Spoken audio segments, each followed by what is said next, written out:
Call the meeting to order. You have a motion to approve the minutes of the regular meeting of October 21st, 2022.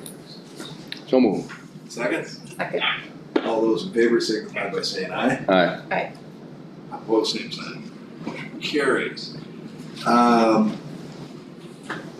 I think you had an item you wanted to add to the agenda on the reader board sign. Yeah, if it's possible, just have discussion on that, on the presentation. Just have that at the end. Sure. Other, and just a note there,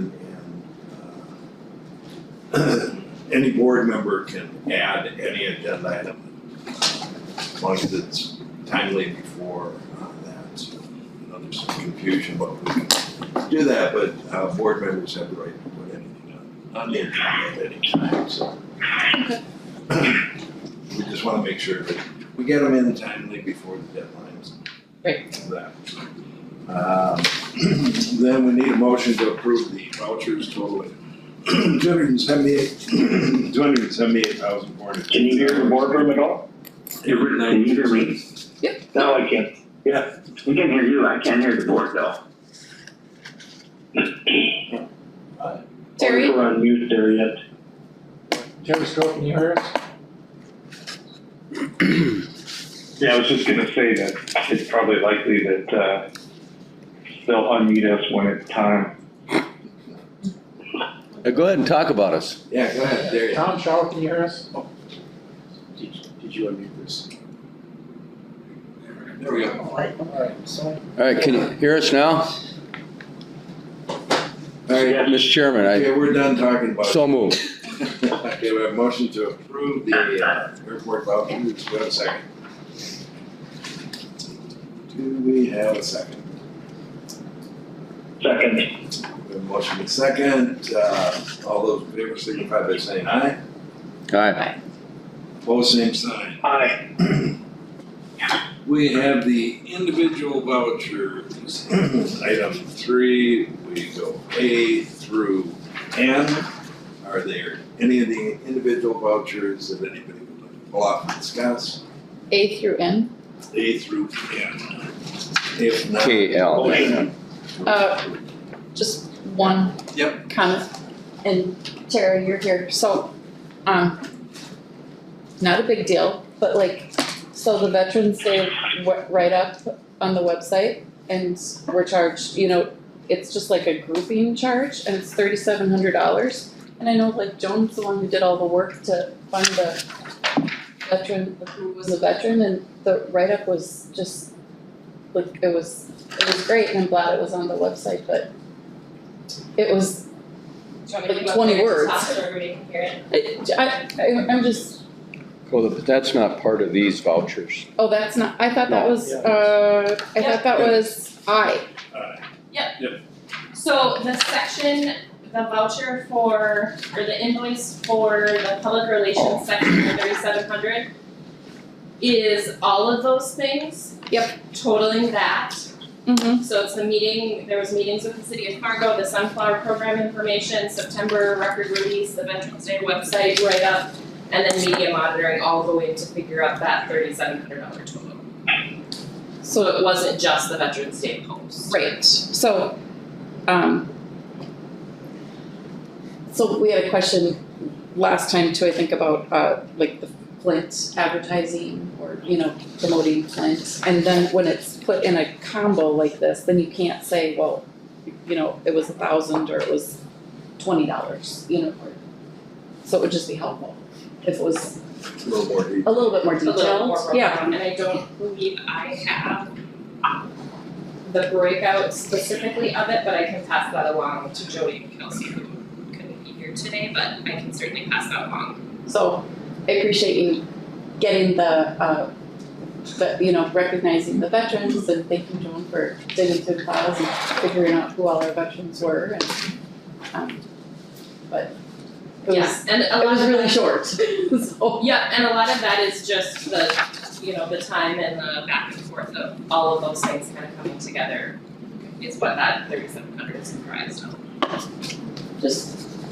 But yeah, I can pass along. I mean, if you're gonna do 4 items and say 3,700, why not just say, itemize that out for us. I will pass it on. Thank I you. have nothing to do, so I'll Okay. pass it on. Alright, that's all. Just a Alright. short comment, sorry. Thanks Alright, no thanks for problem. your quick answer. So do we have a motion to approve the individual vouchers? Motion, Do we have a second? Second. motion. Now, you can't do both. Well, I mean, just another comment. It seems like these vouchers that we pass every 2 weeks seems really clunky to me.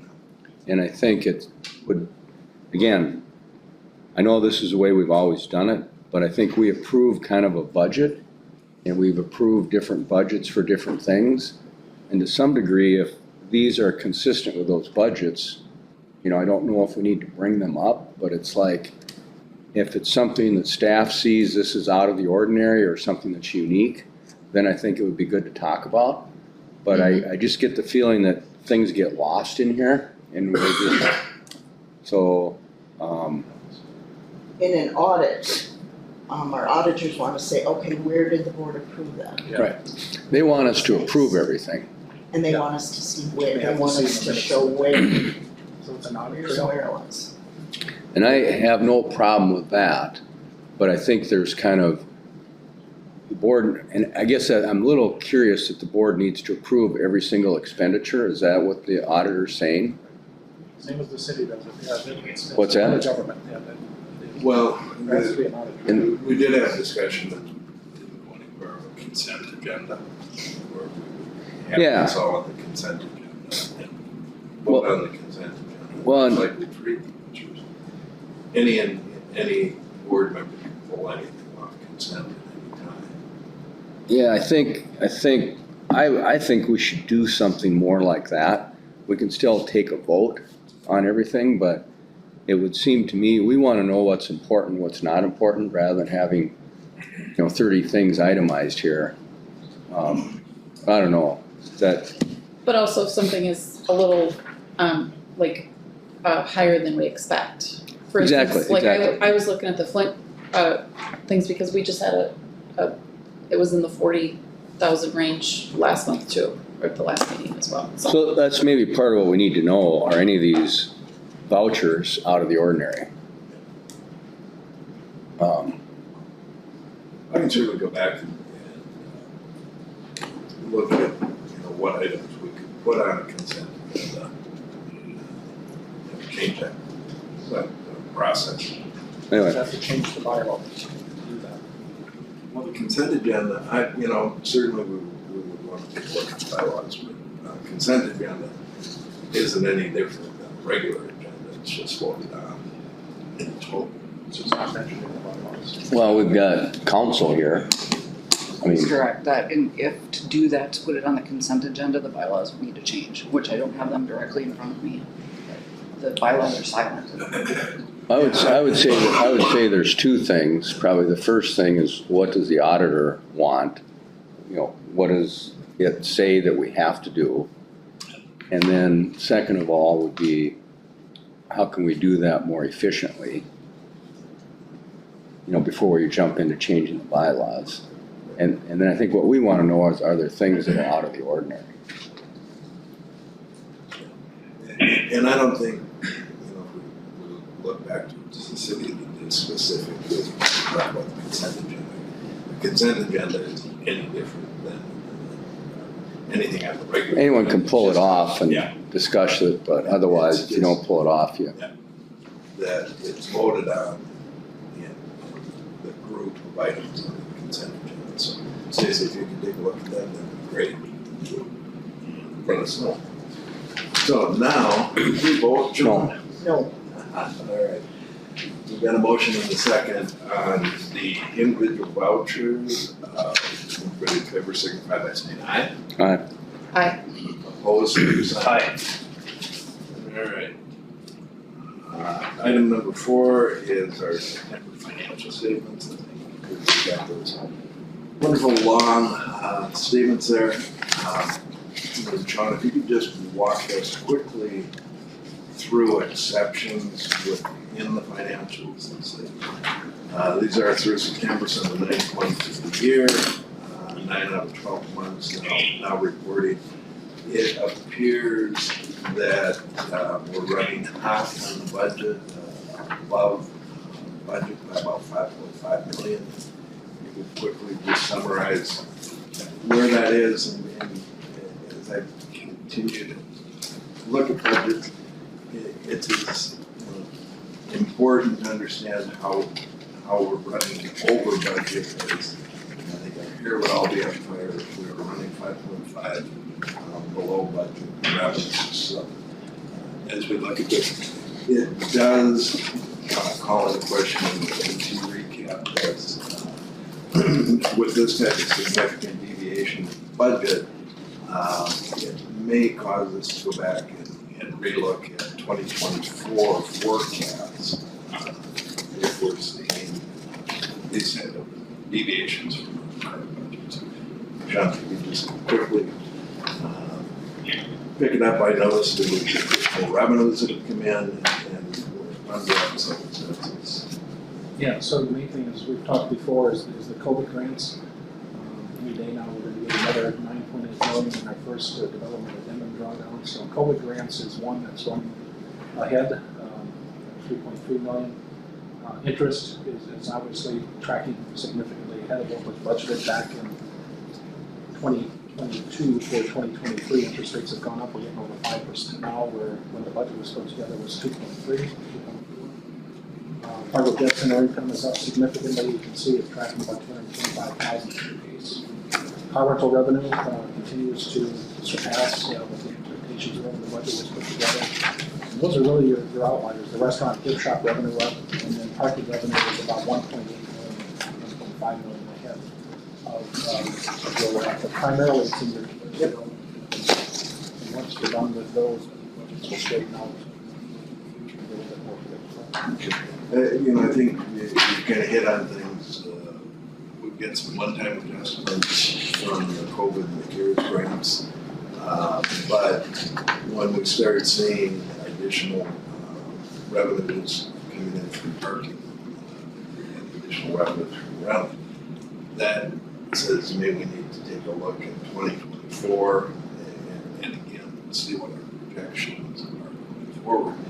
The other thing that we want to do, and I know this is a time where we've got cash moving very quickly as we're starting into various projects, but we first introduced the PFM investment style to improve the interest rates and limited that to 20 million. It probably is a good exercise at this point to look at what we're earning on those returns versus what we're holding in sort of demand deposits and returns there. And again, the idea is to maximize that interest income, and perhaps we can draw down some of our transaction balances that are receiving lower interest rates. I know that becomes a management issue, but it's also. It's easy to track, and Brian at PFM's been good to work with Scott Selzer at First International. And some of our First International stuff, we're getting almost 2 times the interest than what we're getting at PFM, just based on how they manage the treasuries. So interest rates are going up, bond rates are going down. Probably what we're doing with PFM doesn't make a lot of sense at this point. So some of that money, as it comes due, probably will transition back to the highest interest bearing place. And Brian and Scott are talking about that, so they're going to have on some of those things, I'm sure. And those are just items, transactional items that we want to be continuing to look at in the treasury function when we're holding these type of balances forward. But if we could, with the budget, with those items, we're seeing running above budget, what we're forecasting for 2024, given the insight we have on what we're running in 2023, perhaps then bring those items back and look at already adjusting our 2024 budget. Any other items on the financials?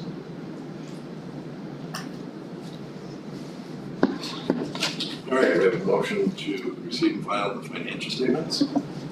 So moved. Motion. Second? I'll second. Second. Alright, all those in favor signify by saying aye. Aye. Opposed, same sign. Aye. Motion carried.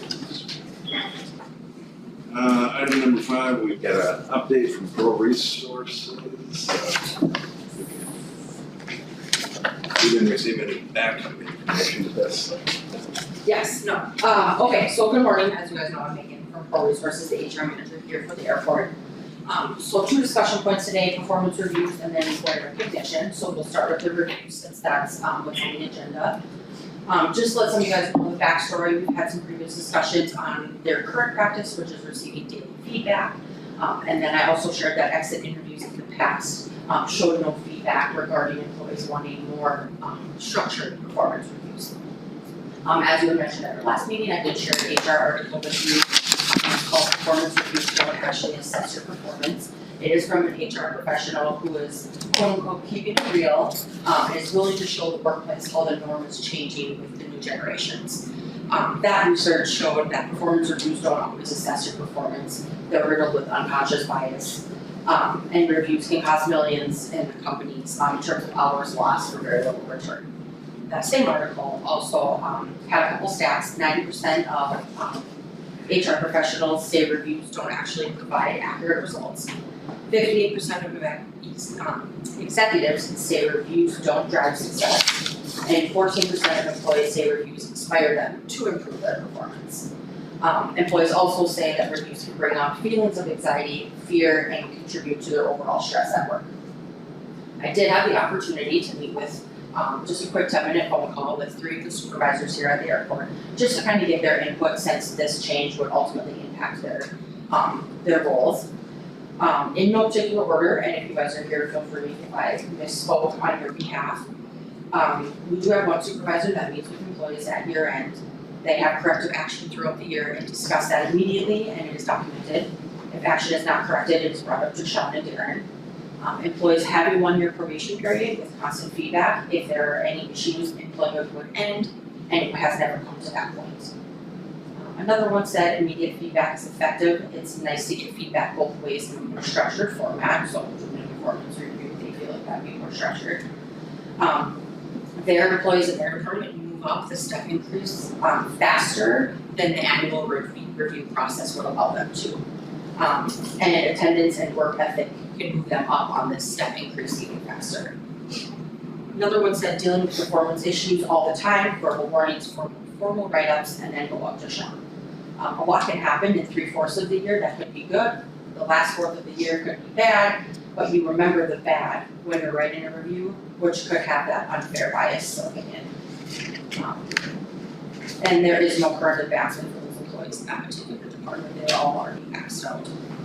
I also did have the opportunity to get some feedback from faculty at NDSU. So just quickly on them, they do agree it's a good practice to provide employees with regular feedback, positive as well as negative, regarding their performance, opposed to just doing it once a year. They also share that the information used in these appraisals should be communicated with employees throughout the year and not just at an annual review. The reviews are good for convenience and efficiency, but not always an effective way to improve employee effectiveness. If we'd like to move forward and do an employee performance plan, you asked how we would implement that. I think Sean and I can sit down and determine what we want to evaluate staff on. Is it attendance? Is it prioritizing workload, meeting deadlines, decision-making skills, quality and accurate work? So if it's something that you guys would like to implement, something certainly that Sean and I could work with to develop a program. Him and I, Pro has multiple templates that we could start as a base and then build from there if that's the direction you guys would like to move. So, how many companies do you represent? Just for Resources? About 400, we have about 7,300 employees. Okay. So, about 400 different companies you represent? Yeah. Okay, so in that bulk of companies, are most of them in our region? North Dakota and Minnesota is kind of our region. Okay. We work with. And then typically in those companies, are there employee reviews? Probably about half. Do other companies? Yeah, So, about half. so about half of your clients do have employee reviews? Correct. And how does that work? Like, is that a quarterly or? It's completely up to them, the ones that do it, so I manage about 170 of those 400 clients. Mine, I would say probably is about 60-40 that do performance reviews, but the 40% that don't, or sorry, the 40% that do it on an annual basis based on their anniversary date. The ones that choose not to have more of a like a bonus structure, or they get their annual increases at the beginning of the year. And so if I was hired in July, me meeting in July, like I've already got my raise in January. So the timelines don't match. So again, they just provide that constant feedback and meeting goals and setting goals. With those companies, as you look at the 400 deal, how many governmental units would encompass that? Yeah. Maybe 10-15%. I don't know. Of those, what's that? I don't know, best guess maybe 5%. You made one statement there that concerns me a little bit. We have sort of differing policies within different departments.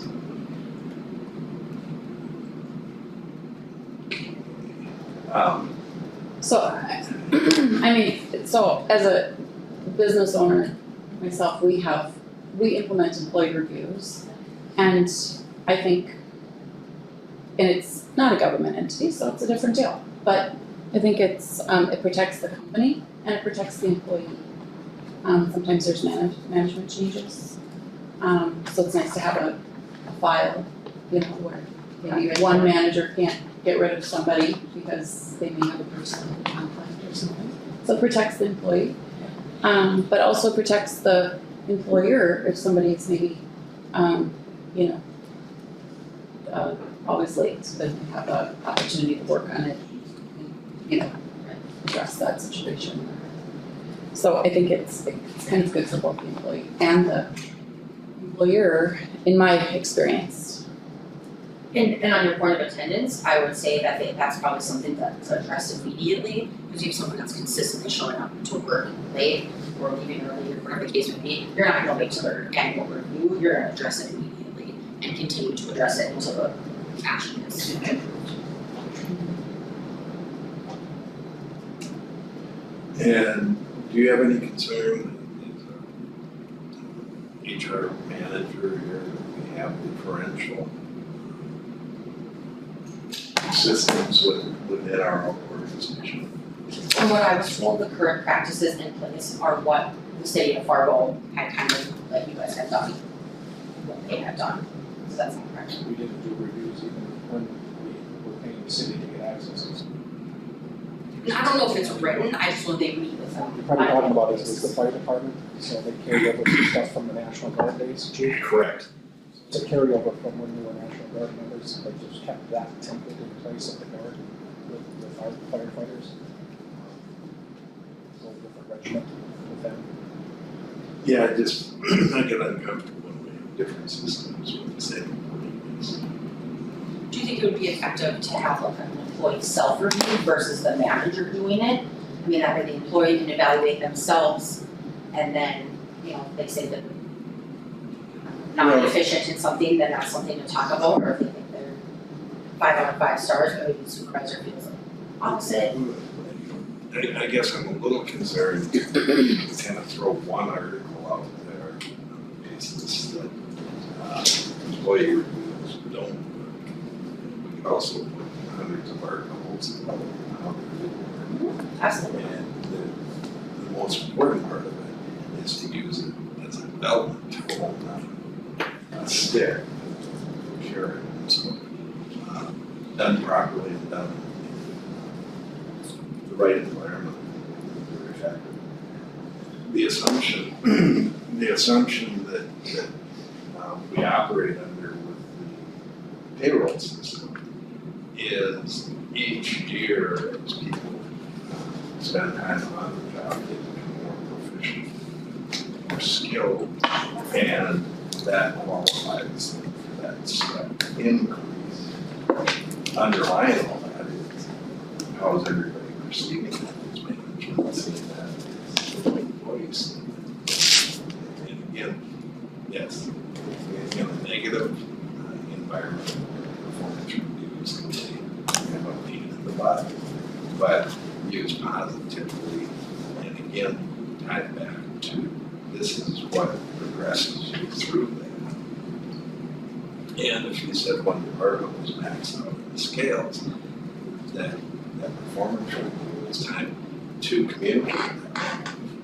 And what can there be out of the grading increases going like so. My understanding, the only increase that that department gets is cost of living because they are all maxed out. And there is no room for growth unless the supervisor were to leave and then the employees apply for that supervisor position. Otherwise, there's no. But even within that type of system, there is outgrading possibilities. The only way those outgrade possibilities are gonna come into discussion is the supervisor of that department. It's gonna have to make the argument for that. And perhaps it can be done, and it would be. There have been times as you look at pay scales that you go through situations, or figure out what may be done to deal with it. The last thing you want to do is lose a long-term serving employee because you've maxed out your pay scale, which to me is a function that you just don't expect people to get. So, those are good. Rate deals with additional responsibilities and duties and so forth. Absolutely, and what I would expect for long-term serving employees is that they probably have developed skills beyond the basis of the job or whatever. Again, that can be talked about in an employee review, that it's not gonna be brought up otherwise. I think everybody's got a different management style. Yep. And I think we all hope that, you know, your manager's gonna have an open door policy and open communication, and that you won't only be called into the office if you show late, for instance. But employee review is also a nice opportunity for a manager to say, you're doing a good job, I noticed this, I noticed that. There's certainly typically a metric that, you know, you go through when you do employee reviews, positives and negatives. And so I think it's good feedback. Not every manager is gonna sit down and take the time to talk individually one-on-one with their employees. So I'm all for employee reviews. I think that it's a good tool. Well, at this point, as we continue to wind through this, it's my biggest concern is inconsistency amongst employees. And so I would like to hear your recommendation to how do we bring everybody in a consistent system across all the employees and continue to explore with Sean what a structure might look like to do that, to include employee performance. I just get concerned. In a private company, yes, you can do ad hoc. When you're dealing with public employees and everything, being open records, that much more comfortable and consistent process across all employees. Again, my goal is not to make it negative, it's to take that kind of situations. Great. Any other discussion or? All right. Did you want to get on the employee recognition? Yes. Okay. I believe you guys were looking for ideas, or was it more the feedback on gift cards? So I was just at the Dome, and one of the screens on the Dome said, you know, here's a QR code. If you've got a comment, you can submit it to the Dome. Like if you have an employee or somebody who did something good. Okay. And then what the Dome does with that, I have no idea. But it gives an opportunity for people to, you know, for customers to have some feedback. And certainly, I know some of the, and this is maybe more with Flint, but I know some of the airport websites will take guest comments and post them and say, you know, somebody did a fantastic job, thank you so much, or the security guy helped me out with this, or, you know, somebody was super helpful at the counter with my oversized bag, you know, I mean, I think we have an opportunity to, especially in the current employment climate where it's tough to get people and it's tough to retain people. I think overall, I mean, we can probably find 1,000 articles that say employees respond well to being recognized. Yeah. So, Thank you for Thank putting you. like that idea, because Thank it's you, right folks. there and everyone's on their phone, right? Versus sending an email to try to get that feedback. Yeah. I just started to be staying at hotels, right? You get email and rating them and stuff like that. And do things for board members too. Yeah,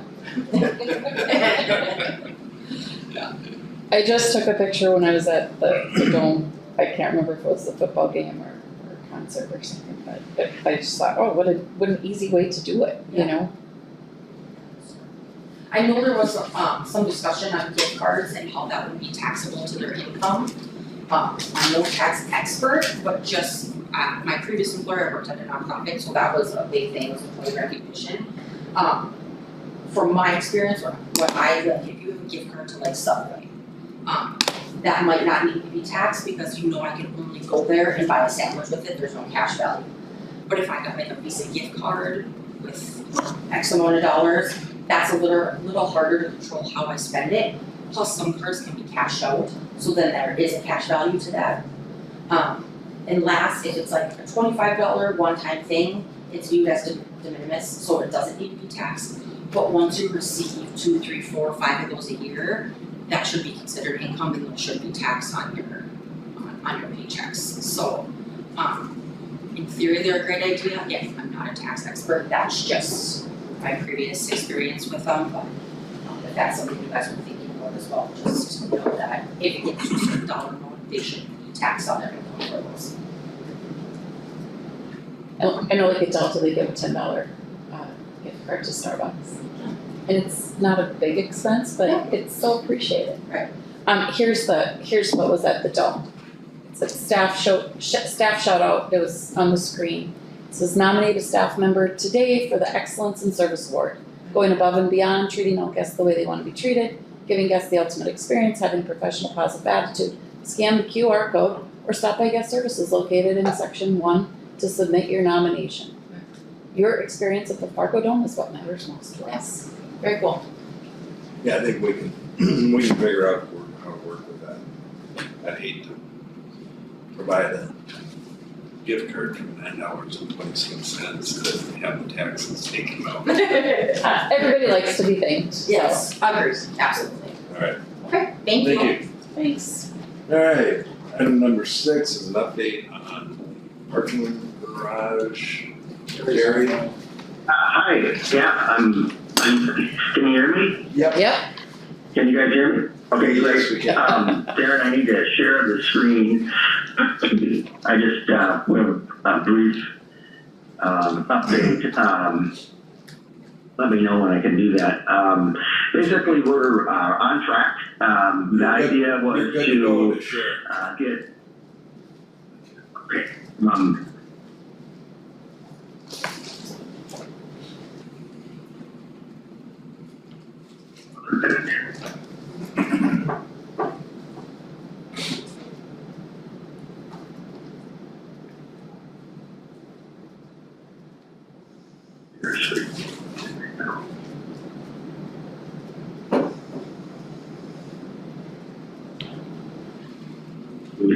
Well, that was can you see quick. my screen? Well, we can see all your files. I am. I gotta start there. Yeah. So, basically what we're doing right now is, at the end of this week, we were, supposed to have everything we could, have for the, for McGuff to start to hit their estimating. And so, we are on track for that. So, mechanical, electrical, plumbing, schematics are done, structural,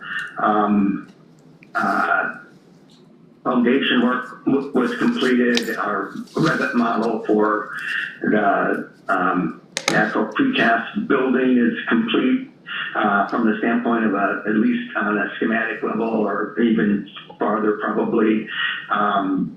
So we're in good shape there. So the idea is to get a couple weeks before that December 12th meeting so we can give you guys a complete presentation of the ramp and also the estimate. What you see on the screen here is we've been talking about, we've talked in several meetings before about I think some more lanes in the future. And so we're working on right now, you can see this shaded area, that'd be the new lane. And then we basically create a curve in between what we have today and that. And then it's a little tight, but we think it'll work. And so it's about 10 feet from that door to the road. So that's something that we're working on. I'll show you the next slide is just there we go. A representation of what we're working with on how this thing's going to look. These colors aren't correct, so but they do kind of represent what we're thinking are going to be different colors or whatever in terms of the precast that we have. So we've kind of identified them right now as more of a real schematic model that just shows the difference in color. They aren't going to be that color. They're going to be, it's going to be different. The other thing you'll notice is we've done a bit of research in it, and it seems like actually doing a precast roof is going to be less expensive because of a number of different things for the roof of the project. So that not only makes a really super nice roof situation, but we limit the amount, the number of subcontractors. So the construction time will actually lessen when we do that. So we're pretty excited about that. We'll have more representation of fields and other things for the December 12th meeting. And then we'll also have the estimate. So this is basically, we're still on the same track of how we're doing stuff there, but we'll have a little more detail, obviously. So that's about it. Any questions or? So I had one comment. I ran into Marcus Kruger. Do you know him, Sean? He's with, he's the senior sales executive with Alamo Enterprise and National, and he's right here in Fargo. And so he said that they rent space in the new Bozeman parking ramp, and he would love the opportunity to at least visit with, he said, he would be interested. I think we all assumed that maybe the rental cars wouldn't want to pay, but maybe they would. I don't know. I don't know what he's paying at Bozeman. So maybe we could have some prepaid slots like the car washes in town. Like money before the month starts. I don't know, but I do have his information. Well, I think it's critical, Terry, that you're talking to all the potential users of this ramp, and car rental places would be key. So I think all of those, we want their input. So yeah, I think. I mean the other. Go ahead. We've designed the facility such that we can do car rentals pretty easily. So we really haven't. It's really going to be a matter of how many stalls and that kind of stuff. But we can accommodate that in our design. So we have not talked to the car rental people yet. We felt like that might be management of the airport's thing to talk to them about it. right now, we don't know necessarily exactly what you're gonna do from a pricing perspective, and maybe you don't even know that yourselves, but we have made sure that we can do rental cars in this facility, so. Well, Mr. Chairman, we've got 3 architectural firms on this with you and Hire and Walker, and I absolutely 100% think you should directly contact the people here so you hear from them directly before we just say, here's your rental space. And they're gonna come up with things that, I would assume that Walker, because they've done these, will know, but I really would encourage you to do that. The other thing is, I guess, I feel like this horse has gotten out of the barn, and what you show here is beautiful, but I would think that some of these questions, it seems like it's not price related. And I know early on we were talking about 33 million, then 40 million, then 42 million. And I guess, we need a budget to design this on, not design it and then here's the number. So I'm a little concerned about that. My other concern is we need to think about expansion down the road. And again, I'm frustrated that in order for us to expand our terminal, we can't do what we originally thought and simply expanding out, because it wouldn't work with all the flights coming in, so we got to do a different direction. And I'm just, we need to be thoughtful about this parking garage. If you're going to do a concrete roof, would it make more sense to put a 4th floor on it and seal that off, but that could be the roof until we need the space as additional parking? So, those are some questions that I think we would like you to bring to the board, so we could help wrestle with some of those big questions before we get this thing all completed and the price is $50 million. Well, so Rick, the design is designed to expand. That was something that I think we presented in another meeting. So we've got places where we're designing the project such that they can remove panels, build building next to it, and be able to basically do this same, almost the same size facility again, or whatever is desired. So that is definitely in the plans. The issue with the precast roof, because we're going to have a precast, or because we're going to have just we were going to have a roof, we looked at first just assumed it would be steel, and because of all the horsing around with trades and stuff, it ended up being less expensive for precast. However, it's not loaded for a car situation. So we can do some additional work and see what that's going to mean with our foundations and everything else. And so, Terry, I'm just, some of these things I think we need to know as a board that have been thought through. And I guess I feel like this design is not tied in. So what we're looking at here is, do you estimate that's around 30, 35 million? Or what do you estimate that cost to be? Rick, how we have to do this is come up with a design before we can produce a price. It's pretty easy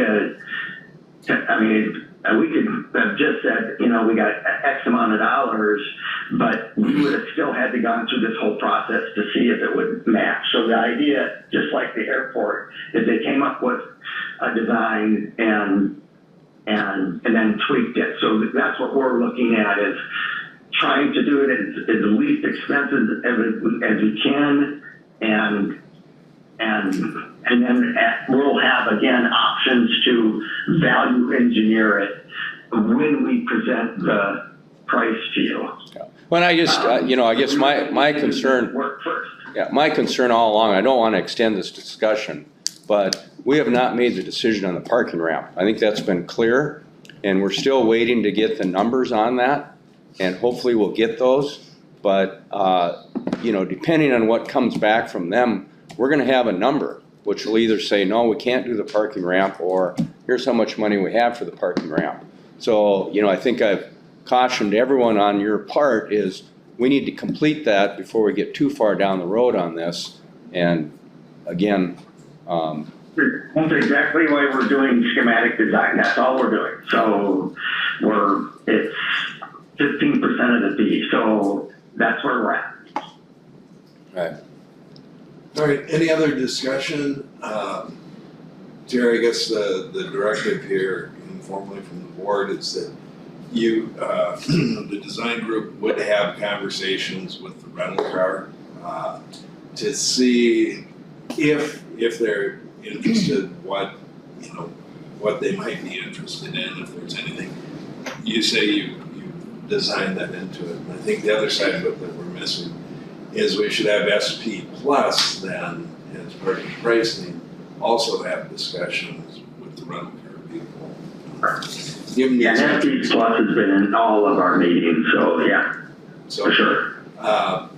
But the other thing, and I'm happy to see you're identifying potential for 2 additional lanes, but once this is built, we now have a finite space between the terminal and the parking garage, and so I hope we're anticipating what additional volume of traffic would ever have to go there. So, well, we only get the one chance to put those lanes in. So, Terry, do you want me to email you Marcus's contact information? Ben is on, so- Yeah, I'll work with Sean as well, so. And it's actually Julia McGrath in Montana, that is the rep for Fargo. And Julia's been engaged in those conversations, so I see the ramp in both of them was built for car rentals. There's only very, very few public spaces ever used, so. Okay. And I think if you remember what Scott Frommey from Block Rent said, is airports are moving away from the car rental agencies because you drive more revenue to the general public. He said that 3 times. So, Okay. but we'll see. Debbie with them, I know Bernie Ness was up the other day, they're waiting to hear, but it's on Terry's time frame and Walker's when they're ready to show them something. Right now, they don't have anything to show. Okay. good. We just don't want to leave them out of the process. No, they're not going to. It's- No, that's true, yeah. All right. Item number 7, we've got a request to defer specials. Stacy. The airport received 2 special assessment notices back in August of 2023. One for improvement project SL21C, which is a lighting project that went between 40th Avenue North, which is CAS 20, and Red River's old, no, I gotta correct myself, 32nd Avenue and 40th, and 40th Avenue to the Red River. So, and the second one was for road construction, putting in gutters and such as that. We made a request for deferral as deeming it not to supply an immediate benefit to the airport, with the caveat that there are some parcels in that area where, like the National Guard Readiness Center, who does pay their specials, sent that to the city in late August. And then you have in your packet the letter from Nancy, who worked with Dan Eberhardt, the special assessments coordinator, that denied the request for the deferral, indicating that under a previous improvement project, 5130, that was before the airport was annexed by the city, and so that deferral is in place. But the difference the city deems it now is the airport has been annexed, and so there is a benefit of receiving ingress and egress to the airport users in that area, including those that lease the airport property for farmland. And with that, because we don't want to be in a position, if the airport owes the special assessments, like on 19th Avenue North, the airport pays them. But we don't want to risk the FAA not deeming there to be an immediate benefit, because in that case, they deem that revenue diversion. and then we put grants at issue. So I reached out to the local regional Bismarck folks at the FAA to review the project, our response, and the city's response.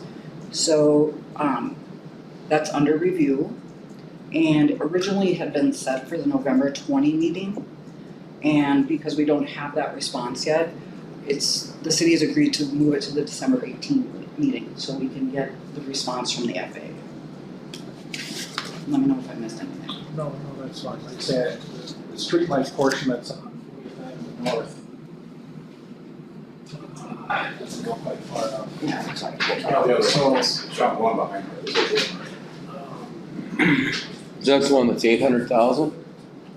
Yeah, well, I see North University Drive, I think we owe almost $3 million. But they see the property on both sides of it can't be developed. And that's the FAA's position, it's been the FAA's position for decades. So they're gonna reiterate their position, and we're waiting for that from compliance in Washington and the region. But 40th Avenue North, so they put streetlights on here from basically the whole length. And we don't deny that we will owe something for the area, probably from 25th Street out to here. What we would ask for is that there's a legal description for the National Guard here, and they've requested their share. They want to pay their share, so we have to have Dan and special assessments calculate their share per foot. And then the city of Fargo has a lift station here, so they would have to pay for theirs as well. But for whatever reason, they won't split it out. I spoke with the mayor about this on Tuesday. He understands the situation, and I think they're going to have some conversations that hopefully help us to spread. They do spread the specials for the lighting for the guard properties here. They come on our invoice, we provide it to the Guard Bureau then gets some agreement with the city to pay the specials. All we're asking for is for them to split out this Operational Readiness Center that's not on this map here, and then for the city, what is that? As you go further this way, there's probably a section here that would be eligible as well, because this property here can be developed. As you get further this way with our future 3-6 right, 1-8 left, we're protecting all this property. So the FAA deems that as not being able to be developed. So, right on University Drive there, to the west, that cannot be developed? That's correct. To the west, Yes. below there, that. Not for the area that they've assessed. We can develop some piece here, but we don't know how far the special assessment goes. There's some maps that we're in your packet. And the other thing is that the property lines that they're using don't match up with anything that is in the legal description. Sure. We have that sorted out with Liz Larson in the assessor's office, and also with Devin Schmidt at engineering. Some years ago, they went through and cleaned up all of the legal description lines. When you look at this here, it's back to the same mess that we had years ago. So we can't get an answer in terms of what legal descriptions that they use to spread the specials. It appears to be that some of the guard property isn't fully assessed, and some of the guard property isn't assessed at all. And all those legals are in recorded. We just need to work with them to do that. But North University, I think we're picking up about 83% of the total construction costs, about $3 million. And this shouldn't be any surprise. The date that we got the estimates, we put them on notice that the FAA's policy is going to be in place there, and they're not going to allow us to pay. In special assessment, they're not going to allow us to pay. When yourself and Rick and I met with the mayor and Mike Rigler, we kept bringing this up. I kept mentioning, hey, we're going to get this special assessment, just be advised, there's an FAA policy that we're going to have to confirm. So it shouldn't be any surprise. But, and the other point that the FAA has is that all of the tenants that use the airport and all the customers about it, the prior construction already provided them access to the airport and to the flying field. The improvement did nothing to change that. They still have the same access that they had prior to the project. Farmer can still get into the field, people can still traverse throughout. It's not like it was a new road that provided new access. But we'll see how the FAA argument comes back, and we'll go from there. We won't pay whatever the FAA deems is eligible. Problem is, if we pay it, the FAA comes back and says, you can't pay that, well, then they say, no more federal grants until you pull it up. That's the problem. And this is all over the country, it's not unique to Fargo. No, somehow we just work through the whole process. But again, I think we have to be careful and understand that we're asking, these are deferrals. The specials don't go away, they just sit there and collect interest and build up. And so, and the reason that would happen is that who knows what the future of that lab could be if the airport moves and everything else, then it all comes back into place. So it's in our interest to have a real good understanding. Some people get deferrals and then 20 years later want to do something and there's this huge built up deferred special assessment against the property. And everybody says, I don't remember that or whatever else. I think it's just continue to work with the city. If there's legals and everything else that gets sorted out. Again, and that's always been the problem with specials between federal, city, and state. Is, who has to deal with it. We're caught in the middle, so we write the check. You know, but if you say streetlights, that becomes benefit. And again, specials can't displace the value of the land. I mean, they're, you know all that. I guess the one thing I probably didn't say is in that area of the runway protection zone, I mean, that, the FAA has their policy on that. Yep. That specials can be assessed, but they cannot be paid. But then they just build up there. They said what now? I'm sorry.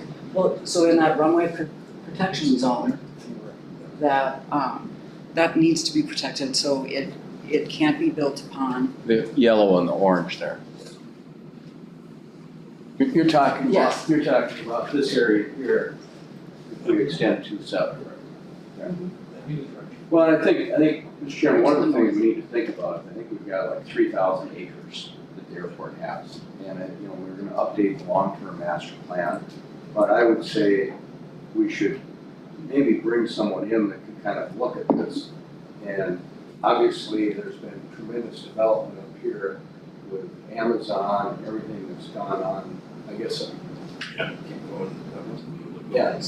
So I mean, I'm just saying, if there's a row here, I mean, I think we should be thoughtful about, do we wanna just eat that specials, or maybe there's some of this land that we're absolutely never gonna need, and we should look at that being developed. You know, and we go all the way up, I think, to 22 up here, don't we? And not that I'm one to wanna get rid of some land here, but again, people generally assume those specials, and those are some things. The other question is, at one point, there was a plan to do a runway here. Right at the end here, yeah. There's So, I mean- no requirements to protect from that. So that does show the areas like, so you can see where you. Right, that would be a good discussion for us, if that's This is a realistic option or not. But So more to follow on that when we get the response from the FAA, we might have to. All right. Don't need any action. Good luck. That's information at this point. So item number 8 is passenger leakage and retention. Yeah, it's been a number of years since we've done this. Mike Lum wasn't able to join us, but Chris Nichter from Valera is on. Paul, I gave you a copy of the last leakage study we did. What I remember what year it was, 2014, 17, just probably got it with there. Yep. This is a tool that we provide to the airlines. Not that the airlines don't have this at their fingertips, they just don't take it down to the level that the airport needs. So this is one of the tools in recruiting airlines as far as seeing, you know, how marketing can change, how many people are driving to the cities or driving forward, how many are coming here and vice versa. And so not to exceed 17.5, I just recommend that you would have Valera put this together, and it should be available by our December 12th, maybe sooner. December. This was from April 2015 through March 2016. That was the last time that we did one. So I'll hopefully approve that, and then Mike Lum will put it together, and we'll have it for our December meeting. One quick question about our air service consulting services. So, do we have a contract with Volair, or when's the last time we did an RFP for Yeah, so, air service So with consulting? Valera right now, all we have with them is monthly data that they bring to us, actually it's weekly, for $18.75 a month. And if we go to an air service meeting, if we do headquarters visits, then they charge us just for that day. And the previous was Sixel Consulting. If new service started as a result of the meeting, there would be a cost per passenger that we would pay, like $2 a month, if you remember early on. We were still paying his estate for that. So when new service came, it was $2 per passenger up to $1,000. That's how they would get paid. It's an at-risk contract. I think Valera has something similar. I don't know if Chris is still on or not, but, I mean, there's a lot of. Yes, good morning, hello, Sean. Hello. So yeah, and all of the folks at Blair used to work with Mark. Mike Lum had taken care of our market for a long time, and Greg Atkin that you met down at the Lexington conference. These folks, lots of different ones out there, but this is the people that have the longest continuity with Fargo. Okay, so it's basically a as needed, Correct. it's not a, Yep. The only thing that we do have is the data. We get that data every week. And he provides the quarterly updates once the DOT data comes out. We all get those top destination, what the fares are, international destinations. They compile all of that from the DOT. That just came out here just a few weeks ago. That's all part of their monthly fee. So do we have a motion to approve the proposal? So move. By a second. second, A motion and a second. All those in favor signify by saying aye. Aye. hi, Aye. Motion approved. Item number 9 is third quarter marketing update from Flint. We sort of have a precursor of that. If we just got a quick review here. Great. So we are gonna be super quick. So talking a little bit about also the strategic communication plan that Jody has been talking about with everybody. We have had a couple of things working on that for input. We did a survey out to the board members, and we also did a survey out to some of the community partners, collected those responses, and we also had a discovery session with the administrative team here at the airport, and also Paula attended that to help represent the board in that. And we're working right now to analyze the information that has been collected from all of that, and also looking back at some of the analytics from the past years. And then as we're kind of working through the plan, we'll be soliciting some input on the creative concepts and looking at potentially updating some of that creative that we're using as we're working through the plan. So when those two coincide, you'll see some of that information. Jody is working on that first draft of that communication plan and the strategic plan for upcoming, and looking like probably next week having that to Sean. Going through some of the Q3 updates, we had website visits of 154,903 total visits to the website. The top pages included the home page, the flight status page, the parking page, and also the specific airline pages, or the page with the specific airlines. We had 73,614 new visitors come to the site and 8,025 clicks on the pre-book parking button. Looking at public relations for Q3, we had 164 media mentions. We sent out 9 press releases, and 81% of the pitches that we sent out resulted in media mentions. Social media, we gained 152 new followers across the platforms. We have Facebook, Instagram, and X, which is formerly known as Twitter. Engagement rates is what we actually really like to focus on and look at. So that engagement rate means how actively involved the audience is with the content that we're putting out. And our engagement rate on Facebook is averaging about 8%, and Instagram is about 4%, and the target metrics for both of those are anywhere between 1% and 5% is kind of the benchmark. So engagement rates are doing very well on those two platforms. Total impressions, meaning the number of times our content was displayed to users on both Facebook and Instagram, was 1,162,328 times. So people are definitely seeing that content. The newsletter, we did have 50 new newsletter recipients, and we had 351 total opens of the last newsletter. And then a couple of other notes, the media costs that were part of the bill that was approved today, those will be running in December, and that's mainly TV, digital, and radio advertising. That's what I got for you. Any questions? I did notice like the new video that you're boosting on Facebook, and it shows like the map of the destinations. I would love to see somewhere that says, fly somewhere sunny, or we're going to Nashville, we're going to Stanford, we're going to like to be more specific, because it's a super fast flash. And is it Atlanta, is it Nashville, is it Memphis, you know what I mean? Just so that, is it New Mexico or is it Arizona, you know what I mean? Like, be more specific with the city destinations. I think I'm not a marketing, don't know nothing about it, but I do think that's what we need. We want to have more people fly. I think the more we can say direct Nashville, direct here, I think it will jog people's thought like, well, I've got relatives there, or we have a business office there, or something like that. I didn't realize I could fly. Yeah, and we have kind of switched our focus on social media to a lot more of the posts being about those direct flights. We had originally kind of talked about low fares. That's really subjective. What's a low fare for one person is not necessarily a low fare for another person. And they change so frequently. So people saw a low fare one day, it was not that same fare the next day. So we have kind of tried to switch that to be much more, you can go direct to these cities.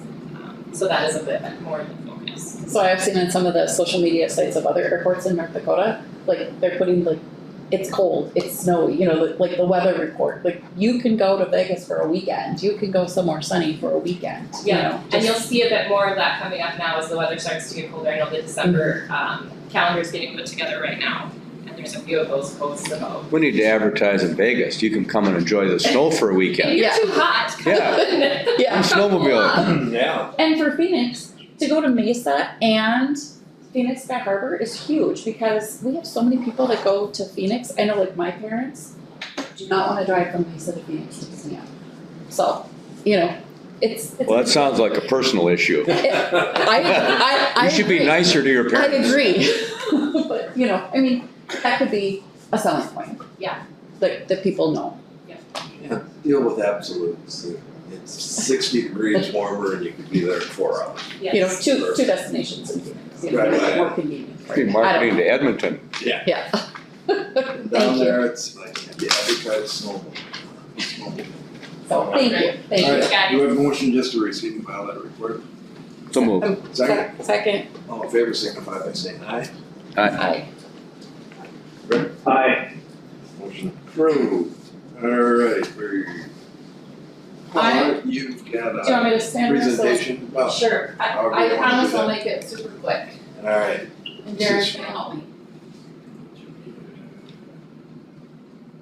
So I had the opportunity, thank you to the board, to attend the mid-size airport conference a couple weeks ago in Lexington, Kentucky. It was sponsored by the Quotient Group, which is a marketing group. It was really a cool opportunity to network with other airports and kind of see what's working and what's not. Just ask if they can see the screen. Can you, online, can you guys see the screen? They should be. Says you're sharing it. Yes, alright. yeah, we can. Okay, nice. One thing that was discussed, concessions increase with flight information screens nearby. So if people are sitting in a restaurant or a bar and they can visually see the arrival and departure information, they feel more confident, you know, ordering that second beer or whatever. So, and of course, airport revenues increase when concessions increase. Next slide. Look how fast I'm gonna be.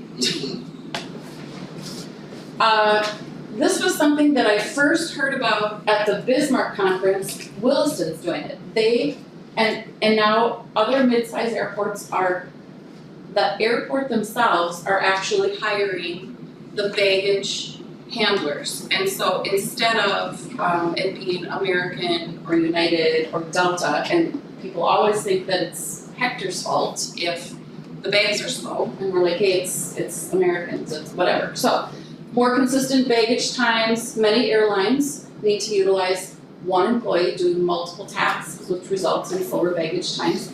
This would facilitate, and the big thing that I learned about, if you have your own baggage people, it's a good carrot to give to like a Sun Country or Breeze to come in, maybe, you know, just to initiate, like say if they only have one flight a week, they would have to hire their own baggage people. And then ultimately, the airport charges the airlines for the service, which results in the ability to make additional revenue. Next slide. So just kind of something different. Art. So I've been working with Artworks. Tanya does a great job. Art is something that is in many airports, so there was conversations about art. So one thing I learned was that some airports many airports do a call for local artists to display artwork quarterly. And then the artist has the privilege of having their artwork viewed by, so many more people than a typical art gallery. So for instance, in Fargo, it's the opportunity to maybe even see 250,000 people to see the artist's artwork. And then there's information that they share about the artist and the artwork, including the price. And then if the artist sells their artwork, the airport actually receives 5 to 20% commission in the different airports that I was talking to. Also, we have 3 area colleges with art departments that can display artwork that promotes their programs and the colleges and the students. So we currently spend $6,500 a year with artwork. So there's the potential to have, to reimagine how we do art to save money. Next slide. Barnstable Airport. So we had a presentation by Barnstable Airport. They changed their name. They explained the process and the reasoning. Does anybody know where Barnstable Airport is? They changed their name to Cape Cod. Do you know where Cape Cod is? So I think that's something that we could look at is at Hector Airport. Hector doesn't say Fargo. Changes, it's for geographical identification, regional representation, helps navigation, communication, tourism, promotion, etc. So, next slide. Employee parking, I told you all that I would kind of survey different airports and see what they were doing with specifically airline crew parking. I think we all believe it's not an opportunity to make a whole bunch of money. It's a professional courtesy to do airline crew or retiree parking. I would say the typical across the board, everybody that I talk to, right around $30 a month is a common price point. And they're having the employees park in a long-term lot or it's not super close to the airport, but it's like a professional courtesy to give them reasonable pricing. And then also, Joan, I found out that they're having like the SPs or, their parking company take care of all the parking passes, which I know is a big job for you. So just another way to maybe take some of your duties off your shoulders, give you a break. Anyways, that's what other companies or other airlines are doing, or airports are doing, excuse me. Next page. And back to the parking, one thing that I did notice is some of the airports are moving away from having a reserved lot prepaid parking format because of customer complaints.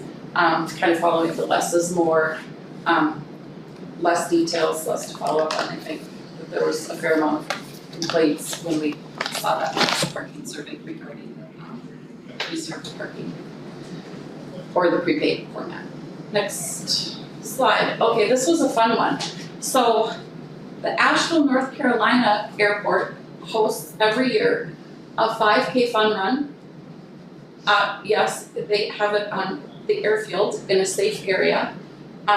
So people come out and they run and they watch planes come and go, and it's something completely out of the box and different opportunity for people that like to do a 5K. They raised funds for local aviation scholarships, great community engagement. It's a yearly event for them, and then I thought, if we consider doing something like that, it's an opportunity to partner with the Air Museum or the FBO. Again, a lot of safety issues there, but just something really completely out of the box that I thought was interesting to share. Okay, next one. And in-house in-house services industry trend. So a lot of mid-sized airports, the trend is for in-house services, i.e. human relations, finance, and marketing. So long-term cost efficiency, faster response time, improved collaboration and communication. So that's something that I think that I noticed at this mid-size airport conference. And that's my last slide. Thanks. Thanks, Paul. It was super interesting. Nice job. Well, I think it's interesting. I mean, our goal is to attract more airlines here. And it makes sense if each one has to have a baggage person versus us having a system that's focused on that. So, I mean, that could be a way to attract more airlines to fill up the new slots we have. Mm-hmm. Should follow up on that. So, yes, thank you, and thank you for attending that. These are where ideas get exchanged. And, I don't know if there's certain ones in there, the baggage handling, Sean, is that something we could look at? And we know there's upsides to it, but what are the downsides? Outside is most of the airports that are doing it aren't making money, so. What's that? It started years ago, and it's at airports where they struggle to find workforce. Here, Unify, UGE, Envoy, Worldwide Flight Services, I mean, they've been pretty good at finding employees because they increase their wages. Yeah, I'm just saying that it's something we should look at instead of just immediately just dismiss it. Somebody's having some success with it. So, for instance, like when Sun Country does their Laughlin charter, who collects their bags? Worldwide Flight, they've done that for years, and that's who they've already reached out to handle them when they come here for scheduled service. Okay. They only pay them for when they operate. Okay. They pay them per turn, that's how that works. Okay. Yeah, maybe we just need A lot of baggage, machinery and so, you know, like who does Frontier? Does Frontier do their own? It's done by, Unify, Okay. which is Delta. United handles their own, Envoy handles their own. Okay. Well, I think the issue is not the baggage. The issue is how can we attract more airlines here? Right. And so what are we doing to find out what it is they want? And, you know, quite frankly, if an airline like Sun Country said, we'll come if you do our baggage, then maybe we just pay for that baggage and take care of it. So I guess that's kind of, and that probably goes to Flint as well. I mean, one of the main customers we have is the airlines. And what can we provide here to attract more routes, more airlines? And I don't know if that's, we survey them or talk to them or reach out to them and thank them for flying to Fargo and what else can we do for you? I mean, I'm engaged with them all the time when the network planners, I mean, they look at your cost per plane, that's number one. What's the cost to get into the market? You never hear about, you know, and I've spoken with Breeze, Avello, and Sun Country, concerns about ground handling because they know that WFS is here, they know that they have options, and they pay a per turn. Could the airport provide the per turn cost? yeah, I'm not trying to be negative on you at all, Sean. I know you're plugged in. I'm just saying, are we missing something? Is there some way of, For people, I mean, if we have a population base, this leakage study will help us, that you approved today, to direct, you know, why are people driving to Minneapolis or Sioux Falls, or why are they coming here? Well, So that's a tool as well. And again, I think Ricky's point is that we aren't saying we're gonna make changes, but part of the reason is that we attend these conferences is to say, what are some other areas doing? Let's not just totally dismiss them out of hand, let's take a look at them, let's study it, we're gonna try and figure out what works best. The one thing I know about baggage handling is everybody complains about it. Bags are never delivered on time and where they should be. And when you say, well, that's not Hector's fault, they don't give a damn. They don't care whose fault it is, but their most visible thing is the airport didn't get my bags on time. They never say whatever Valair or air handlers didn't get my bag on time. It's the airport. Hector didn't get it. And so anything we can do with that? well, maybe my concern is really kind of bigger picture. Are we confident we're gonna fill the new gates after we build them? So, you know, maybe that's, you know, And that's where, like, Valair is an air service company, and the air service is, their role is to assist us in attracting, in communicating with those airlines. So, gotta make sure we're at the top of the game with our air services game. No, and again, it's just looking at those things and understanding things. But I do know we've had discussions that during COVID and when we get planes arriving late, and that creates a bottleneck and everything else. No, last winter, planes sat out for 45 minutes on the tarmac with passengers wanting to get off late at night because we didn't have baggage or gates or something like that. I don't know what it was, but that was a problem. And it wasn't our problem because we're not doing that, but what I'm saying, that caused a lot of frustration for airlines, and people maybe said, the hell with that, I'm driving to the cities. Well, that becomes our problem. So I'm just saying that we can't stick our head in the sand. We should be trying to figure out how we solve some of these things. So when I was at the Bismarck Roundtable, North Dakota Airport thing last spring, Bismarck said they even had a flight where I think it was American, said, we don't have enough baggage people, come back and get your luggage tomorrow. Yeah. I mean, so I think it's a common problem that where the airlines are stretched thin, they're having trouble, people are, it's the same person doing the gate, doing the jetway, doing the luggage, they're stretched thin. And so when they're stretched thin, things go slower. So, yes, I think it's something that we want to look at.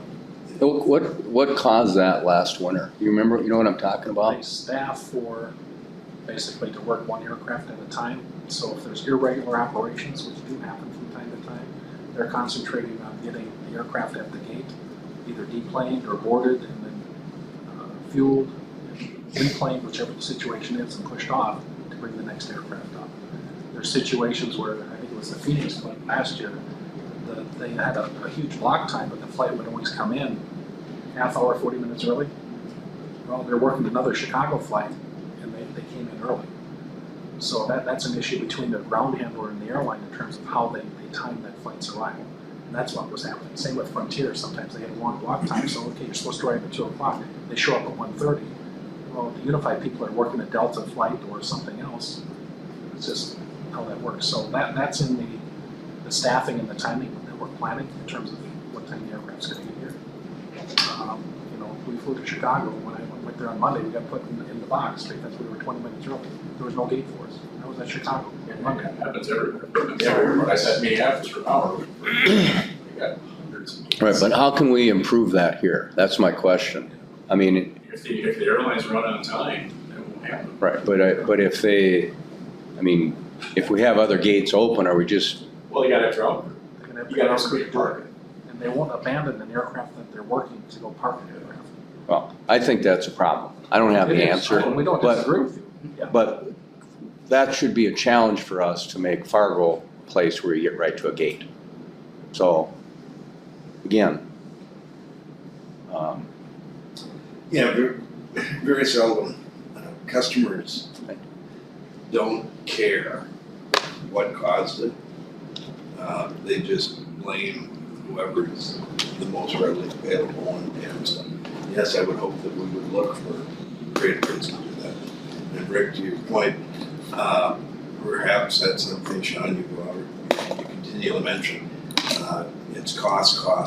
So maybe if we absorb some cost of baggage handling or whatever else, these are all items I think that just continually stay in the mix as you look at things. It's something that other airports are doing to address the problem, so. All right.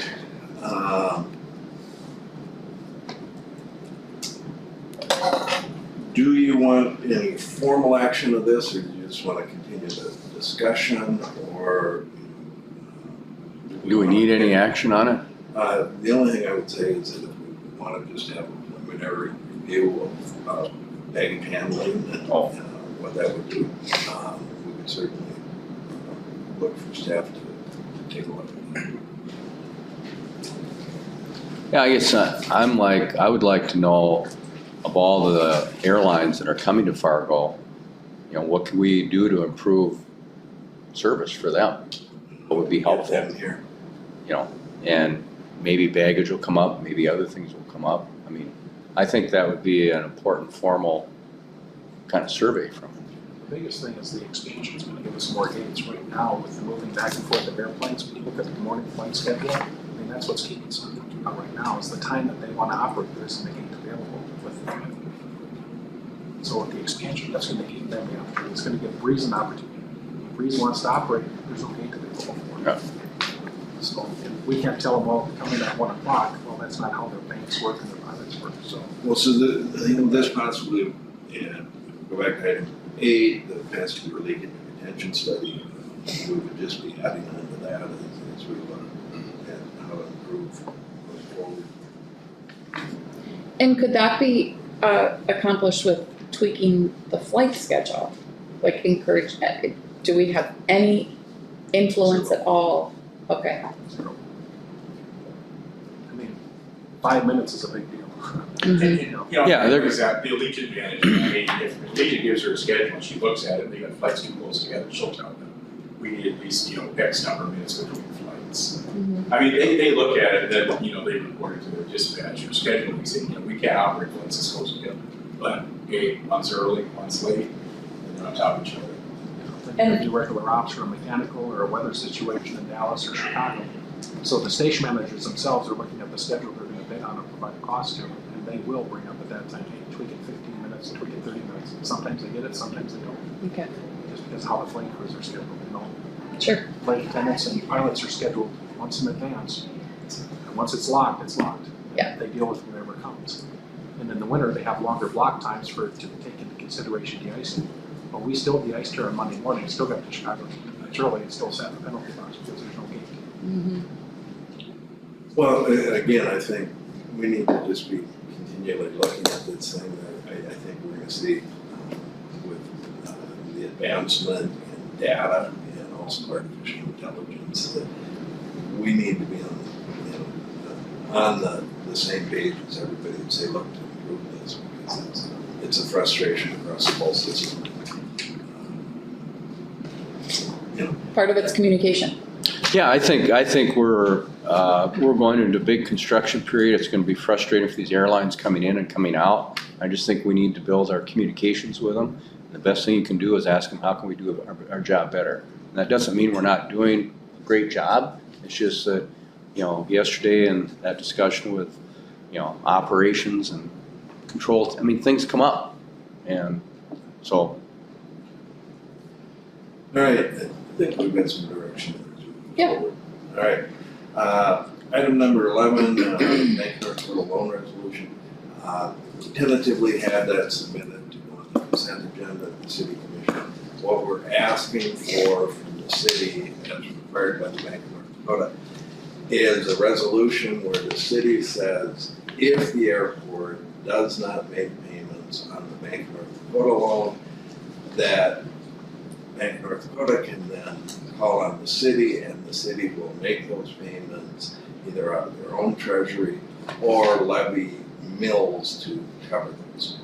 And so, and that's because of the format they're using, it's a bond.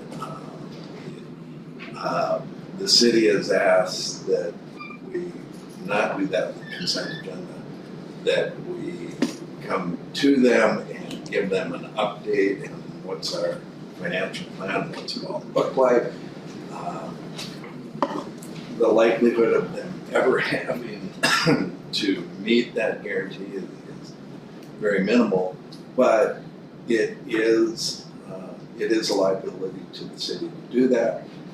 And so when we get the Ida Bailey SP Plus legal report here, hopefully soon, we can prepare that back to the city.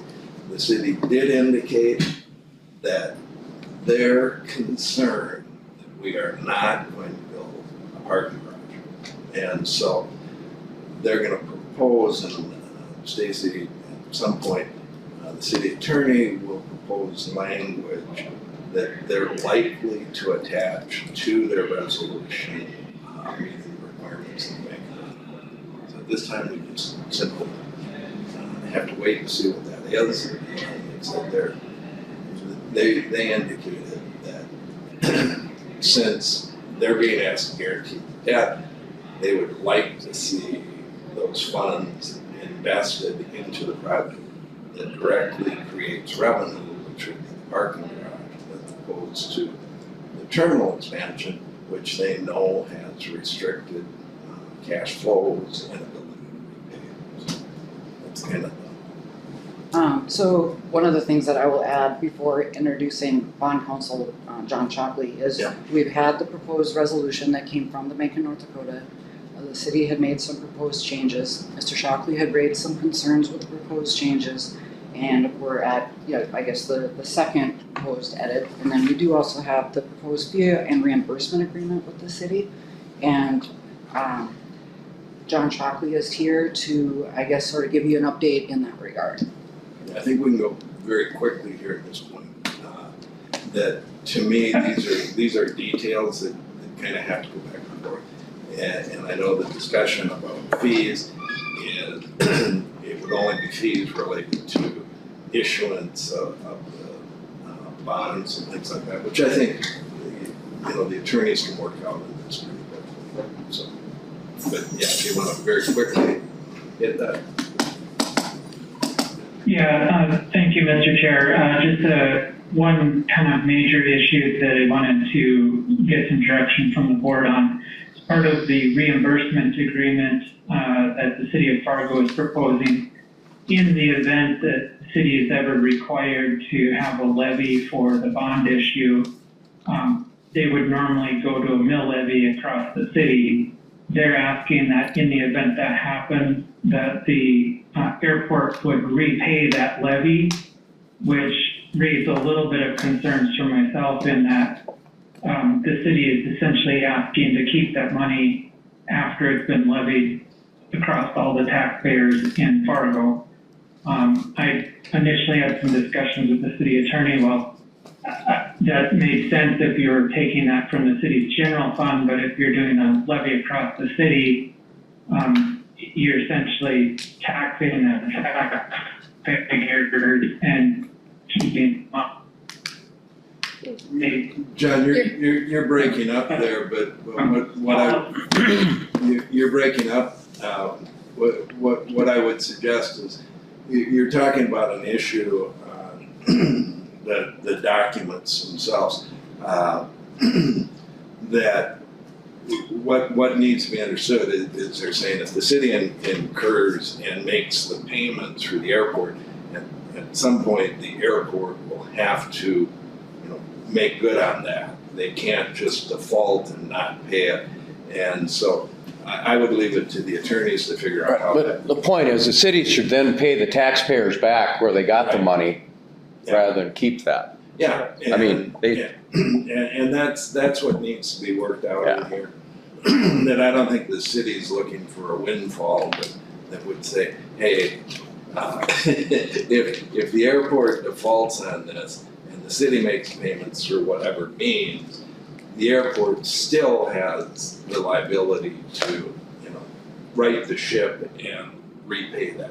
And wherever the money came from, it needs to go back there. And so I would challenge the attorneys there to figure out how that happens. But it shouldn't also be a windfall on our side to just say, hey, we aren't going to pay it. And somehow, like you said, Rick, figure out where the money gets back to and how it does. But again, I don't think at this point we need to do that. We will have to resolve that. And hopefully we will see something from our combination I-Bailey, SP Plus, and Leibowitz and Martin going forward to do that. So, anything else? He's kind of looking for guidance, I guess. So, John, did you get what you needed? Yeah, it sounds like there's one detail that I can resolve with Eric, and I think I have a general concept of where the board's at with respect to the position this board wants to take with for repayment. Yeah, I would say from my perspective, we'll reimburse the city for their hard costs that they spent. But if they're levying a tax, we'll reimburse that if it goes back to the taxpayers. Well, and I think the problem with that is how do they do that? I think it may be more intent than anything, but there's no way that the airport could repay the taxpayers. No. Well. And so, that might be in reduced. Mr. Chair? Yeah, Mr. Chair, yes, I do think it's ironic that had we just pushed through and the city agreed to approve 1 mil and pre-funded the parking facility, this would not be an issue. We wouldn't even be having these conversations. no, we would be having this conversation, that this has come about from the Bank of North Dakota infrastructure loan. Yeah, well, the issue is, John, do you have clarity here? Or tell us what you want us to say. Do you want me to continue pushing? So legally, I think that you can agree to this reimbursement agreement with a caveat that it's subordinated to the payment of other bonds, so that this repayment to the city would come after the payment of any bonds. I guess my question for the board is, what is your position with respect to repaying the city, even if it makes a general levy? And it essentially wants to keep those funds even when it makes a general levy across all the city taxpayers. Well, that's something I don't think we should reimburse. Well, again, Mr. Chair? One moment, please. Mr. Chair? Yes, just one moment, please. We're asking the city for the guarantee. The city's saying, yes, we'll provide it. But if we have to honor it, that has to get paid. I agree completely, and I'm sure they'll agree completely, that if it's in the form of a levy, we have to figure out a way that benefit goes back to the taxpayers that paid it. Yeah, and I would see, because we're getting 2 mills now from the city, that they would probably reduce that mill levy if, if they had to put another mill on or do something to pay for this bond. Yep. So, my direction would be to work with the city and say, how do we resolve this? We certainly understand if it comes out of the city's treasury, where out of their cash on hand, they make payments that when the airport was capable, they would repay that. If they levy a mill levy, that's come from the taxpayers, and that in some manner, that's not a windfall back to the city treasury, that it would somehow have to be done. It can't be done in a rebate to taxpayers, so it would have to be sort of an intended outcome. Mr. Engen, you had a point. Yeah, Mr. Chair, I think that makes sense. I guess to the extent that there is a levy attached, that levy then can be used as a restricted specifically for a use, can it not? You're saying if the levy has to be put in place, yes, it would simply be the city. I assume, without getting into this, the city's resolution would be that they say, in the event the airport defaults, the Bank of North Dakota can look for repayment to the city, and the city would levy. If the city said, well, we don't have the cash, then they've already pre-agreed to put a property tax levy in place for whatever amount that may be to meet the payment. And so if it's 3/4 of a mill or 1.5 mills, I don't know what it would be. But from the lender's standpoint, they have a backup guarantee that they don't have to go in and fight the city or anything else and say, here are the facts. Airport didn't make the payment. City, you either make the payment, and if you say, city says we don't have the money, then the property tax goes in.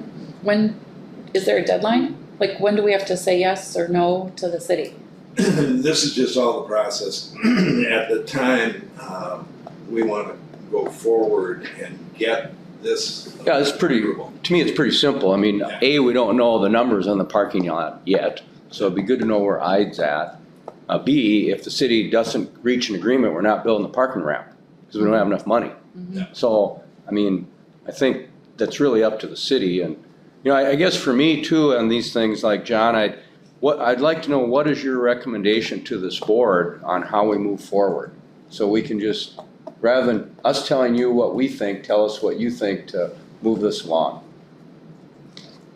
Well, so my first recommendation is the easy part, that this agreement should be subordinated to any future bonds. And then my second recommendation would be to direct me to work with the city attorney to negotiate out a solution to this. What I would propose is that it would be repaid if it comes out of the city general fund. If a mill levy is made, that the parties would mutually work together the airport would repay it, but it would be for the mutual benefit of a reduction in the mill levy to the taxpayers. I can work out some language like that, but Perfect. Sounds that's good. kind of the direction. Yep. Sounds good. All right. Do we need a formal action there? Or I think at this point. Mr. Chair, there was one other question I had. Yes. Go ahead. So at the beginning of the conversation, it was that the city wanted assurances that a facility was going to be built with with use of with the use of Bank of North Dakota money. And from my understanding and from prior meetings, those dollars originally were directed as part of and to be used as part of the terminal expansion, along with, we hope would be federal dollars. Is there any concern that allocating and saying, hey, the Bank of North Dakota money needs to be used for a ramp as opposed to fund the terminal? Is that going to put us in a bind, or is it going to create a problem with the FAA or anything we're asking? Well, first of all, we do not have the language from the city yet. I don't know if they've submitted that to you, Stacy, what they want to do at this point. Well, in the fee and reimbursement agreement, it does put the parking structure and ramp first, and then terminal expansion second. Yep. I go back to the minutes, it seemed as though the terminal expansion project was the focus with the 40 million, and then add the parking ramp in and just see how that checks out. Again, but has Eric submitted language specific to the resolution on what they're going to propose? Well, I think the parties were just in negotiation. We started with the first resolution, which came from the Bank of North Dakota, tweaking that by the city a little bit, submit that back to the Bank of North Dakota, and then we have the fee and reimbursement agreement. So I mean, I just think they're sort of. Yeah, beyond those two is that Eric was going to propose the language for, this again was just a discussion at that point because we did not have the information from Ide Bailey. So where we were is a discussion that the city was saying, here's a concern we have, and without language, it was left after that informal meeting that the city would propose language into what they want. Nothing in the fee and reimbursement agreement resolution. I have to correct myself. It comes in the new proposed resolution. Yes. That parking ramp and garage come first, terminal expansion Okay. comes second. So- So I misspoke when I said that. I think this here is we're just going back and forth and seeing if we can agree on that language so the resolution can get on Yep. whatever agenda with the city commission so that we can, move forward with an agreement on the agreement. So yeah, what we're hearing from the city and, to summarize the city's concern was that they, if they're providing a guarantee against repayment, they want that investment into income producing projects, which they view as the parking garage. That does not mean that Mr. Ingenton, that if we say we can't afford a parking garage, we can only afford a terminal, that could not be allowed. It's just, they don't want us to completely ignore it. They're saying, we think parking garage is an important part. As with your terminal revenue as well, rentals and boarding fees and restaurant and gift shop. Absolutely. As much revenue. But again, We're flapping our lips here. I mean, Yeah. I Yeah. think, Jordan, you've got what you need, or John, you've got what you need. Yeah. I mean, these things got all jumbled together, and we don't even know if we're gonna do a parking ramp yet. So, But at the end of the day, the project needs to be rationalized from the sources and uses to the most efficient. So, I'm, whatever that is. I'll just say I'm extremely frustrated with the city. I think it's a bunch of BS, but let's get it done and move forward. Well, and So I mean, that's, again, Yep. we're knocking on 2 hours here for a meeting. Yep. To dictate that it be used on the garage versus the terminal, I don't know that this board should agree to handcuff themselves. again, we just need to see where we are in the whole. Let's go to item 12. But the only thing I would say is that we're gonna face this with this issue with Bank North Dakota and for any bond issue going forward. That we do have to understand, we are forced to ask the city for the guarantee. They have the right to put their conditions on it. There's a high probability we'll have a bond issue for the terminal project. That's Still, if that competitive federal funding doesn't come through. Exactly. All right. So, item number Thanks, John. 12, change order, very quick. I'll make this as quick as possible. So this change order number 2 for the RTA apron, there's 2 things for it. There's some fencing and roadway delineators. So I handed this out. I don't know that this information got into your packet, but I handed it out beforehand. So this little quick sketch is this purple is a fence that was originally in the contract. But because this apron here did not get awarded, it was removed with change order number 1. And as a result of that, we needed to make some temporary fence modifications. So Northern has proposed a price of $52,357.45 for those temporary modifications. So while it looks like an increase, it's actually, the budget is under because of the original fence getting removed from change order 1. So we're $79,475.60 under budget even with this increase in change order 2. So Move we approve. no. Mr. Chair, motion. Second. Second. Mr. Chair, motion. All those in favor signify by saying aye. Aye. Opposed, same sign. Motion Aye. carried. All right, and then the second part of this is for the airport had requested a price to furnish and install 78 roadway delineators. They're just fiberglass tubes that they'll be placed along the east and north perimeter roads for guidance for snow removal and all that kind of thing. Northern had proposed a price of $242 each, which equates to $18,876, which is a lot of money. So,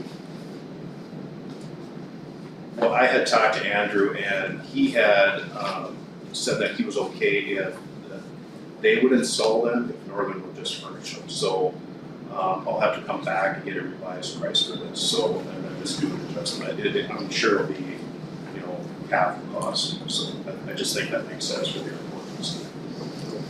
Great. So I'll have to revise this change. Good job, Andrew. All right. Thanks. Before we get to the construction security update, just real quick, all of you had asked to talk about the reader board, and then we need a quick update. Senator Hoven inviting us to a meeting with the Associate Administrator of the FAA in Washington, D.C. So. After Jill's presentation at the last meeting, I just thought, we didn't really have a lot of, it was the presentation, we didn't discuss amongst the board members if there was an appetite for looking at an RFP, so that we could see what other sign companies could do with, for a price point and design, and if this was something that the board was looking at implementing. So I'm just looking for a little feedback after, I thought it was, when she said 28,000 looks a day, that seems like a pretty good return on investment, and it might be a really great tool as we are Income? going into construction. What'd she say? 28,000 looks a day as people are driving down 19th Avenue North. Well, Mr. Chairman, I think it's a good idea. It was kind of fun to see that, and when you think about other airports, you really direct people and do a good job of that. My only thought was it's kind of in that marketing bucket, and I'm kind of thinking about Flint and how would they, they're kind of, how would they use that reader board and what they're doing, and how would that enhance our overall marketing? I just think it might make sense to have, if that's part of it. Was that part of it? I can't remember. I mean, you're kind of evolving that. It might be something that Flint does the RFP when it understands exactly how we want to market. And then that's part of that overall marketing package, if it's marketing. If it's just airport signage, that's maybe a different thing. But I think we want it all to dovetail together. Great. So is the suggestion here to refer to Flint for their recommendation at this point, or? Well, I don't want to have us going this way and Flint going this way if it's something that's going to tie in. Well, I think Jody had thought it was a good idea. I think Jody thought it was a good idea, and it would be something where we would work with that signage to provide.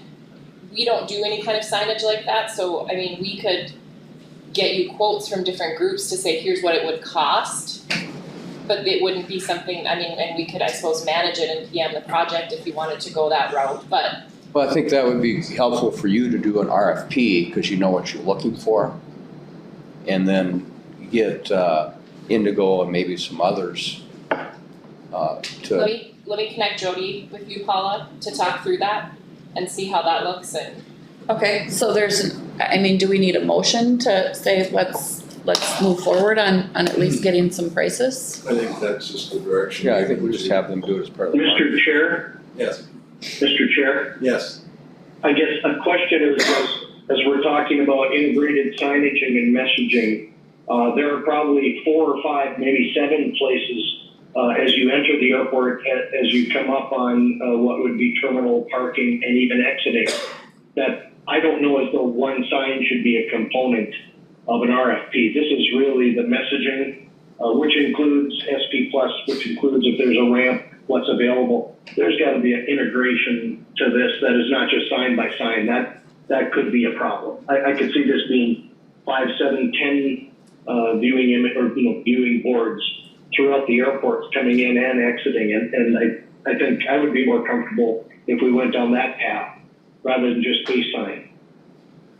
Well, again, I think what they're talking about, Rick, and we're kind of combining two situations here. Would this be more of a marketing reader board out on 19th Avenue as opposed to internal signage through construction and everything else? So I don't think it's a problem to take a look at this to see. We don't even know. Will the companies provide the sign for a revenue share? I don't even know what might be proposing. So it's at this point getting the information.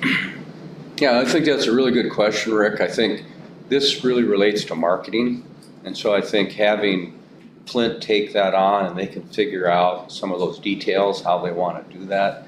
I think it'd be a good question for our architect and contractor on what would they recommend for signage when all the work's done and from this point until the work's done.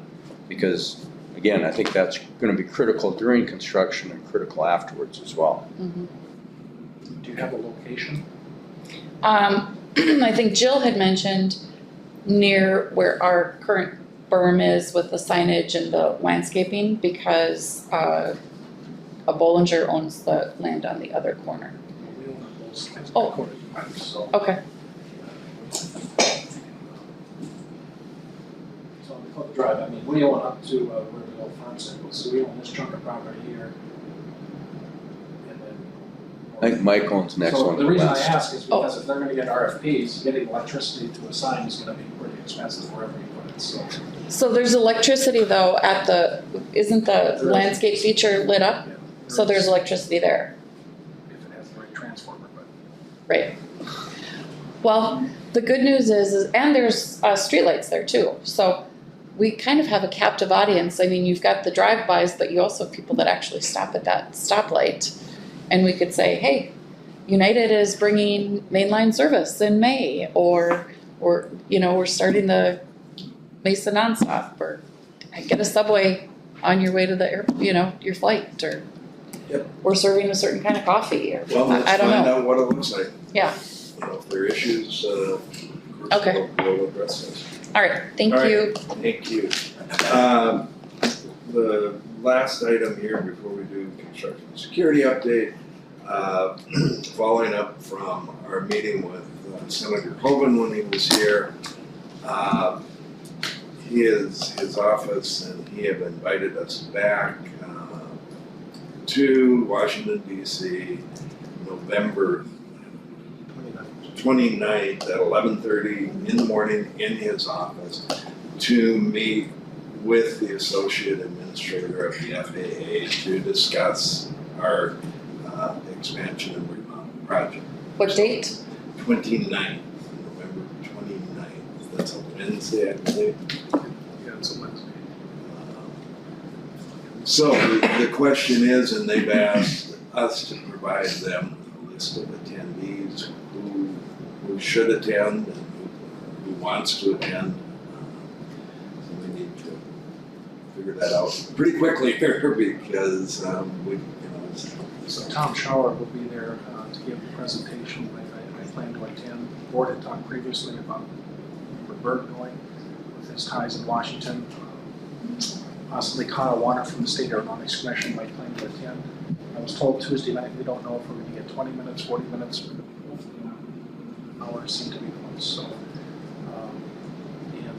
members of Kramer and Armstrong staff will be in the meeting. Possibly a staff member from maybe Klobuchar's office this week. So right now Tom is trying to size with Calla and Holman's office how many people does the room hold. I don't know what they've scheduled. But we'll see. It could be a 20-minute meeting.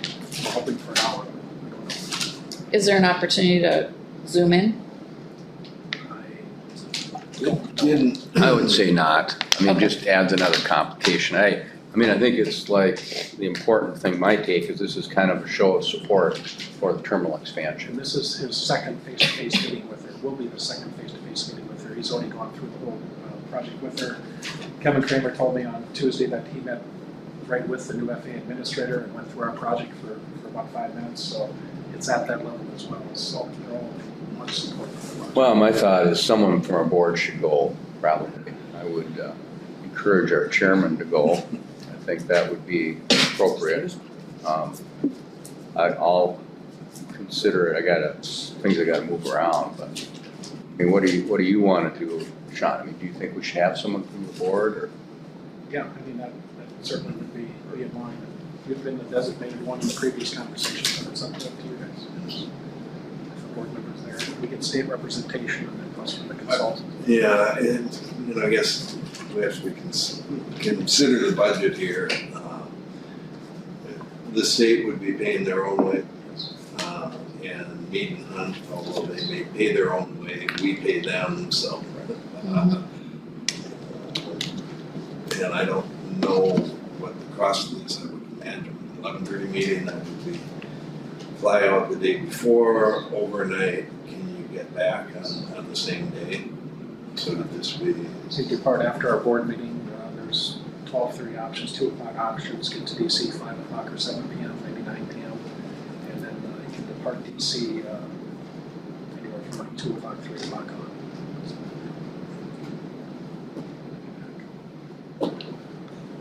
So. Unless you fly yourself. Yeah. So they're just looking for a name, I suppose, anytime before the date. But we're trying to find out how many spots there'll be in the room that they've reserved. I don't know how flexible they are to move to bigger rooms, but they're not even sure that they're going to have the availability of a PowerPoint for Tom as of Tuesday night. It might just be a handout. Yeah, I mean, Tom's done that enough. I mean, he's taking that lead from Holman's office. I mean, I think it's great that they're getting an audience with the FAA. I mean, that's important. And And then I think the key is going to be tracking the legislation as it works its way through Congress. But Well, one caution in the whole thing is that meetings in Washington DC like this can, once you're there, be canceled. All of a sudden, it's delayed or not there, so, yeah, all of the above. So what's pleasure? well, I think we should send someone with you. I'd be happy to go. I'm not happy, but not really looking for another trip to Washington DC, but in and out sounds great. If we can get in and out in one day, it'd be fabulous. Let me kind of figure some things out and I'll circle back with you, Sean. So should we have a motion to approve up to two of us So move. to attend? Okay. Okay. We have a motion, do we have a second? Oh, and that would also include your travel too, Sean. Yeah, In the whole I process. think that's Second. obvious. Okay, we have a motion and second, all in favor signify by saying aye. Aye. Opposed, same sign. Aye. All right, last item, airport construction and security update, who's got it? Jeff, do you have anything? If not, we're done. Not really, I mean, the RTA projects, kind of come to an end, obviously with winter coming, and, there'll still be a fair amount of work to clean up, in 2024, but everything is in good shape. October was another record, so how many have we had in a row now? I don't know. That'd be 9, I think. Must be the marketing. Actually, it's 8 consecutive. Oh, it's 8, okay. It's all 8 consecutive. marketing. That's good, thanks. All right, we're adjourned.